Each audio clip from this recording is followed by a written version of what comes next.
हमारे साथ हैं नितिन नवीन जी। नितिन नवीन जी किसी परिचय के मोहताज नहीं है, खासकर छत्तीसगढ़ के लोगों के लिए, क्योंकि लंबे समय से आप यहाँ पे हैं। विधानसभा चुनाव में जिस तरीके से पार्टी को जो जीत मिली है उसका सेहरा भी आपके सर पर है। नितिन नवीन जी, आपका विस्तार न्यूज़ में स्वागत है। विस्तार न्यूज की पूरी टीम को बहुत बहुत शुभकामना।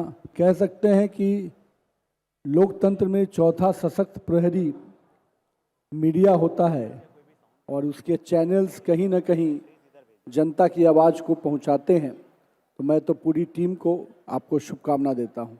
नितिन जी, हम आम जनता ये जानना चाहती है, जो कॉमन मैन है, कि ये जो एक तो चुनाव होता है, चुनाव में विधायक लड़ता है, मगर उस विधायक एक चुनाव नहीं होता है। मैंने मध्य प्रदेश के इलेक्शन पे 2 किताबें लिखी और जानता हूँ कि हर इलेक्शन दूसरे इलेक्शन से एकदम अलग ग्राउंड पे खेला जाता है, मगर उन चुनाव में एक विधायक के पीछे जीतने वाली कितनी बड़ी टीम होती है और उस टीम में चुनाव प्रभारी का क्या काम होता है? देखिए, भारतीय जनता पार्टी की खूबसूरती उसके कार्यकर्ता हैं और कार्यकर्ताओं को पूरे साल हम जहां ट्रेनिंग देकर कार्यक्रमों के माध्यम से और कार्यकर्ता को तैयार करते हैं, छोटे बड़े कार्यक्रमों से उनको पूरी तरह से उनका नेतृत्व क्षमता को विकसित होती है। लेकिन चुनाव एक ऐसा अवसर होता है जिस समय सभी कार्यकर्ताओं को एक टीम वर्क में एक उद्देश्य और एक मिशन के साथ काम करना होता है। तो मेरा मानना है कि पार्टी के अपने कार्यक्रम, जो विषय होता है कार्यकर्ता, कार्यालय और कार्यक्रम, ये तीनों को गतिमान रखना, ये कहीं ना कहीं एक प्रभारी का प्रमुख काम होता है कि कार्यालय से कार्यक्रम जाए और कार्यक्रम जो जाए वो कार्यकर्ता के माध्यम से जनता के बीच में जाए। तो मेरा ये मानना है कि तीनों को गतिशील रखना, पार्टी की रणनीति को नीचे तक उतारना और अपोजिशन को भी आकलन करके उसकी भी रणनीति को देखते हुए उस परिस्थिति के आधार पर अपनी रणनीति को भी बनाते रहना। तो मेरा मानना है कि प्रभारी की कई भूमिका होती है। इसके बाद हर पार्टी में वरिष्ठ नेता होते हैं, कुछ नई जनरेशन होती है, तो हमेशा पुराने नए का जो मिश्रण है उसमें कभी कभी विरोधाभास भी आता है।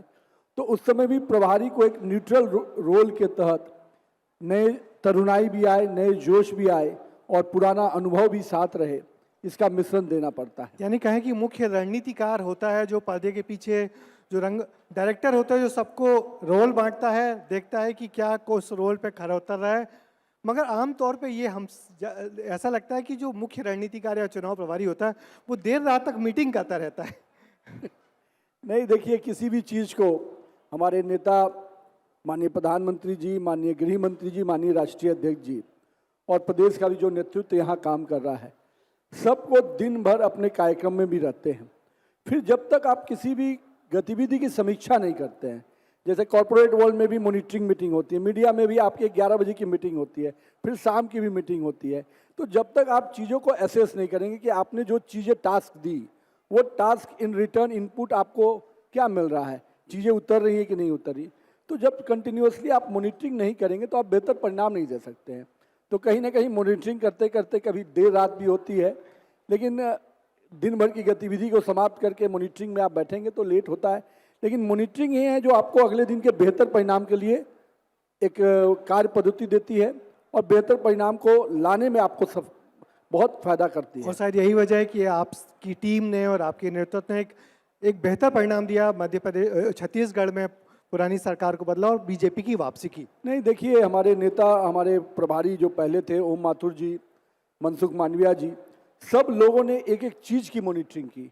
मैं तो उसमें एक सहयोगी के रूप में मैं भी था, लेकिन एक एक चीज़ की, मीडिया मैनेजमेंट क्या होना चाहिए, सोशल मीडिया पे क्या चलना ये चाहिए, जनता के बीच में क्या, किस चीज़ को लेके जाना चाहिए, किस समय का टॉकिंग पॉइंट्स क्या होगा, पूरे चुनाव की नैरेटिव किस रूप से बिल्ड करेंगे, एरिया वाइज नैरेटिव क्या होना चाहिए। तो ऐसे कई चीज़ों पे काम किया गया और मैं कह सकता हूँ कि एक बेहतर टीम वर्क के रूप में हम लोगों ने काम किया और हमारे नेतृत्वकर्ता नरेंद्र मोदी जी और खास करके माननीय गृह मंत्री जी का जो रणनीति होता है, खुद ब खुद वो बैठ कर एक एक चीज़ की प्लानिंग कराते थे।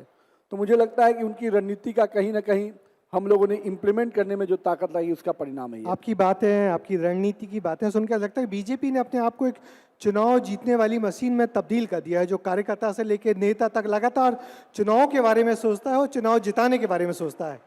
नहीं, देखिए, एक चीज़ मैं इसमें कहूँगा किसी भी चीज़ में अगर आप इन्वॉल्व होते हैं, उसमें अगर अपना कमिटमेंट लेवल आपका सही नहीं होगा तो रिजल्ट कम आता है। और मेरा मानना है कि माननीय गृह मंत्री अमित शाह जी के रणनीति का जो तरीका है चुनाव का, वो कई लोगों को सिखाया है। और आज यही कारण है कि देश भर में हजारों लोग ऐसे हैं जो अमित शाह जी से चुनाव की रणनीतियों को सीखकर काम कर रहे हैं। और एक ही चीज़ होता है कि जब तक हम रिजल्ट लेके नहीं आते हैं तब तक किसी भी रणनीति का कोई मतलब नहीं है। तो रिजल्ट ओरिएंटेशन में आपको निश्चित रूप से मेहनत और कमिटमेंट के साथ उतरना पर पड़ता है। एक बात समझना बड़ा मुश्किल होता है कि जैसे आप बिहार से आते हैं, आपके पिताजी बिहार के बड़े नेता रहे हैं बीजेपी के, आप बिहार से 4 बार के विधायक हैं बांकीपुर से, मगर बिहार से आके छत्तीसगढ़ में इस तरीके की चुनाव प्रभारी का पद संभालना, तो बिहार की राजनीति और छत्तीसगढ़ की राजनीति में क्या फर्क महसूस देखते हैं आप? देखिए, बिहार तो हम लोग हमेशा मानते हैं कि एक पॉलिटिकल स्टेट्स है और कहीं ना कहीं राजनीति वहाँ पर हर चाय के दुकान पर चर्चा के साथ होती है। और जितनी बातें आप हम लोग रूम में बैठकर रणनीति बनाते हैं, उतना ही रणनीति चाय के दुकान पर भी वहाँ बनती है। तो उस स्टेट से आने का अपना एक गर्व है। लेकिन सेम टाइम में मेरा ये मानना है कि जो भारतीय जनता पार्टी का अपना एक परिवार भाव है, यही कारण है कि हम बेहतर तरीके से किसी भी राज्य में जब जाते हैं तो कहीं ना कहीं एक बिना मिले हुए भी एक अलग तरह का कनेक्शन होता है हमारा, जो एक परिवार का कनेक्शन आपका होता है। और यही कारण है कि जब आप कार्यक्रम के माध्यम से प्रभारी बनकर जाते हैं तो आपका एक अलग संबंध हर राज्य में बन जाता है। और मुझे लगता है कि छत्तीसगढ़ के लोग बहुत सरल भाव से हैं, वो अपनी प्रतिक्रिया भी देते हैं तो बहुत सरल भाव से देते हैं।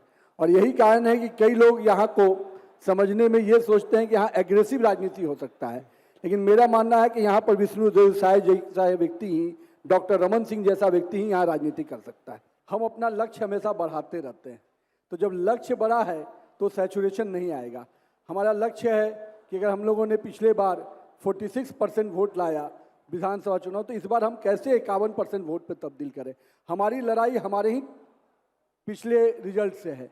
तो हम लोग भारतीय जनता पार्टी, हमारे नेता नरेंद्र अमित शाह जी हमेशा कहते हैं कि पंचायत से लेकर पार्लियामेंट तक जब तक पूरा भगवा नहीं लहरा जाएगा तब तक भाजपा का स्वर्णिम युग नहीं आया है। इसलिए हम लोग अभी संघर्ष के दौर में हैं। तो यहाँ तो मुझे नहीं लगता कोई चुनौती आप देख पा रहे होंगे, सिर्फ 2 सीटें ही तो जीतनी है बस। नहीं, देखिए, किसी भी चीज़ को, मैंने मुख्यमंत्री जी ने बहुत अच्छा कहा, हम कॉन्फिडेंस में रहें ये अच्छा है, हम ओवर कॉन्फिडेंस में रहे ये बहुत बुरा है। अगर हमारे कार्यकर्ता एक एक सीट पर अगर नहीं लगेंगे, हमारे कितने बूथ हम हारे हैं हम उसको अपना रणनीति मानते हैं, उस पर हमारा वर्क लगना चाहिए। हम जो बूथ जीत गए उस बूथ के जीत के अंतर को फिर से कैसे बढ़ाए, ये हमारी रणनीति रहती है। हालांकि कांग्रेस खुद सेल्फ गोल करके आप लोगों को रोज नया मुद्दा दे रही है, जैसे कल एक मुद्दा मिल गया आपको। मैं तो कहूँगा कि कांग्रेस के जो भी नेता और रणनीतिकार हैं उनको सद्बुद्धि वैसे ही मिलती रहे।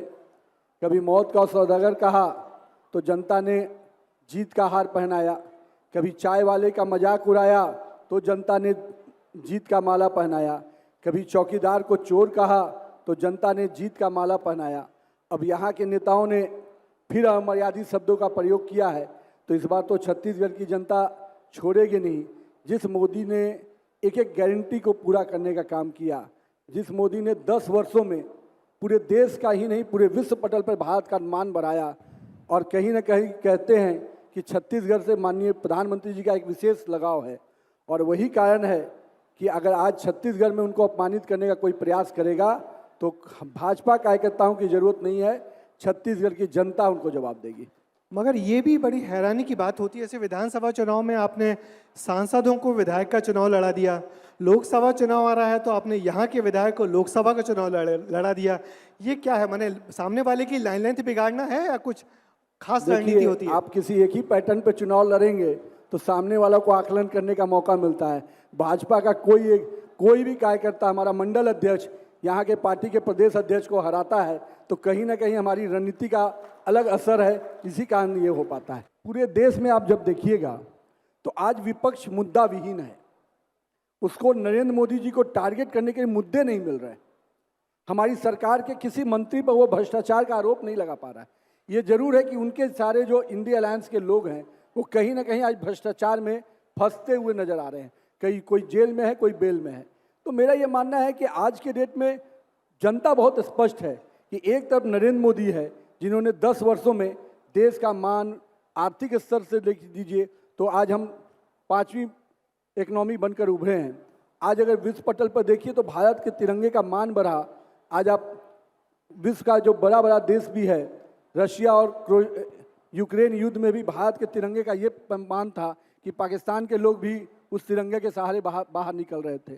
तो मेरा ये मानना है कि आज पूरे विश्व में भारत में कोई कन्फ्यूजन नहीं है कि देश का नेता कौन होना चाहिए, देश का प्रधान सेवक कौन होना चाहिए।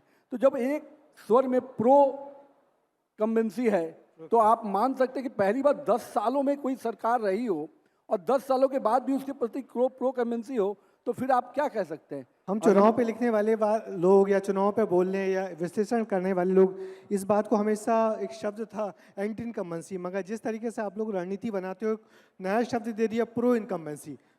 तो प्रो इनकम्बेंसी कभी कभी ओवर कॉन्फिडेंस में ले आती है। नहीं, मैं ओवर कॉन्फिडेंस नहीं, हमारी रणनीति इस प्रकार। और हम ही थोड़े बोल रहे हैं, कांग्रेस के राष्ट्रीय अध्यक्ष ने कहा कि आप लोग तो 400 पार का काम कर रहे हैं।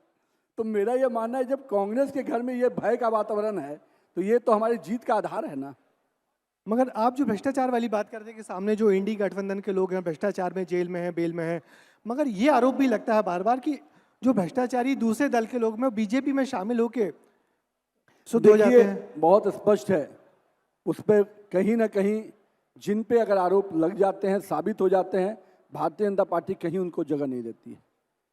आज जो अपोजिशन के लोग हैं वो कहीं ना कहीं जेल और बेल के बीच में फंसे हैं, लेकिन जिन लोगों को हम लोग ने उन पर आरोप लगे तो कहीं ना कहीं वो चीज़ें हैं और उस पर पूरा काम हुआ है। तभी हम कोई भी चीज़ को एक बैग ऐसे नहीं लेते, उसकी पूरी होमवर्क होती है तभी उस पर काम होता है।